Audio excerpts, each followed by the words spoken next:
Okay, let's talk about the word genius. We throw it around all the time, right? But what does it actually mean? Is it some crazy high IQ, a trophy you have to win?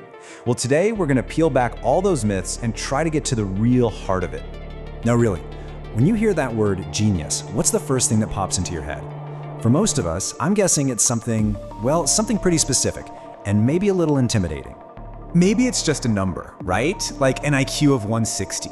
Something that feels totally out of reach, like it was decided in a lab somewhere. Or, maybe it's this idea of a super exclusive club. Just a handful of brilliant minds throughout history who were just operating on a totally different plane from the rest of us. And a lot of the time it feels like this, doesn't it? A trophy to be won, something you have to prove you have, almost like a competition to show you're better than everyone else. But what if that's all just wrong? What if we're missing the whole point? Because what if these ideas we have aren't really the truth at all? What if they're just a big myth? A myth that's actually hiding a reality that's way more interesting, and honestly, way more accessible to all of us.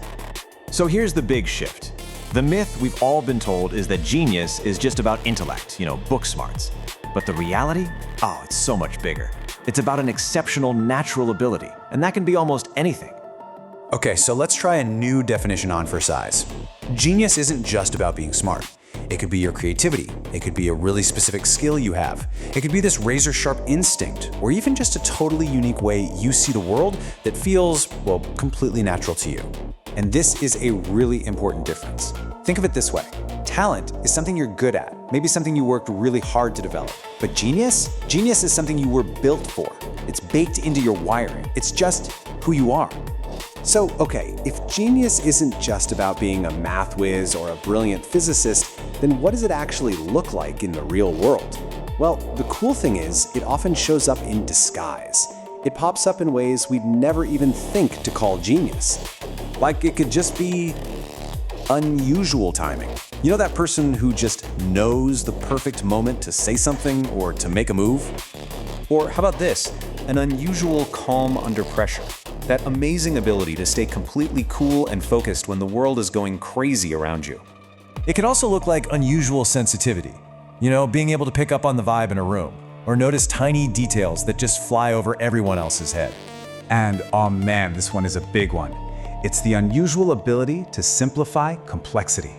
The genius of taking a huge, messy idea and making it feel simple and clear to everyone, without dumbing it down. And you see this stuff in real life all the time, right? Think about it. The person who can walk into a tense room and just calm everyone down. The mechanic who can just listen to an engine and know exactly what's off. Or that friend who somehow knows what you need, maybe even before you do. That right there, that's genius in action. Okay, so if genius can be all these different things, the big question becomes, how do you find yours? Well, it turns out the clues aren't really out there in the world. They're inner signals. You have to look inside. So let's go through some of these clues. And think of them as clues, not as a test. First, what do people always ask you for help with? What kinds of patterns do you spot way faster than others? Think about those tasks that give you that quiet feeling of, yeah, I got this. Or when you get so absorbed in something that you completely lose track of time. And here's a huge one. When the pressure is on, do you fall apart or do you actually get more precise? Pay attention to that feeling. That's where your genius is hiding. And you know what's funny? Your genius often feels totally normal to you. It might feel easy or just obvious. And that's because it's just a part of who you are. But that thing you do so effortlessly, the thing you might even dismiss as no big deal, that could be the very thing that someone else finds absolutely incredible. And let's be really clear about something. The goal here isn't to stroke your ego. This isn't about finding something to brag about. It's all about alignment. It's about understanding your own unique wiring so you can operate in the world in a way that feels authentic and powerful. So all of this, it leads us to a really powerful shift in perspective. It turns out we've probably been asking ourselves the wrong question this whole time. We tend to ask, am I a genius? Right? It's a yes or no question. And it just traps us. It forces us to compare ourselves to others and usually just leads to self-doubt. It's a total dead end. So what if we just flip the script? Instead of asking, am I a genius? What if we asked, what am I a genius of? See the difference?